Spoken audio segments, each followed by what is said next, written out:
कश्मीर से बड़ी खबर है। यहाँ बड़गाम में एनकाउंटर चल रहा है और इस एनकाउंटर में अभी तक एक मिलिटेंट के हलाक होने की खबर है। बड़गाम के मोचुआ में एनकाउंटर हुआ है और मिलिटेंट के पास से एक AK-47 और पिस्टल बरामद की गई है। इलाके में सर्च ऑपरेशन जारी है। बड़ा अपडेट इस वक्त का आपको जम्मू और कश्मीर के बड़गाम से बता रहे हैं। बड़गाम में एनकाउंटर चल रहा है। एनकाउंटर में एक मिलिटेंट हलाक हो गया है। फारूक वानी हमारे साथ ही फोन लाइन पर मौजूद हैं। फारूक, फिर एक बार एनकाउंटर की खबर है बड़गाम से, एक मिलिटेंट हलाक हो गया इस एनकाउंटर में। तफसीलात क्या हैं, अभी क्या हालात हैं वहां पर? देखिए, सर्च ऑपरेशन जो है सूचना के आधार पर रात के दौरान शुरू किया गया था, जिसमें जम्मू कश्मीर पुलिस, सुरक्षा बल और सेना का ये ज्वाइंट ऑपरेशन है।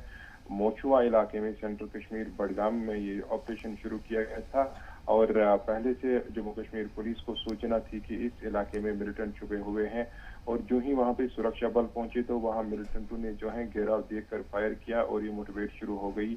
हालांकि उनको आमंत्रित किया गया था कि वो आत्मसमर्पण करें, लेकिन उन्होंने उसको नकारा, जिसके बाद ये मुठभेड़ शुरू हो गई और अभी तक एक मिलिटेंट इस ऑपरेशन में मारा गया है। अभी भी सर्च ऑपरेशन चल रहा है।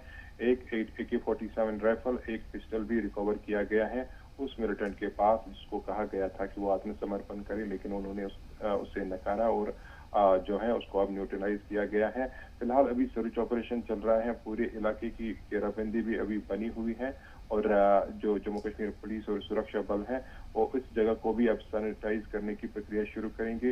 लेकिन उससे पहले पूरी तरह से इसको देखा जा रहा है कि क्या एक ही मिलिटेंट था कि एक अन्य मिलिटेंट हुए वहाँ पे छुपा हुआ है।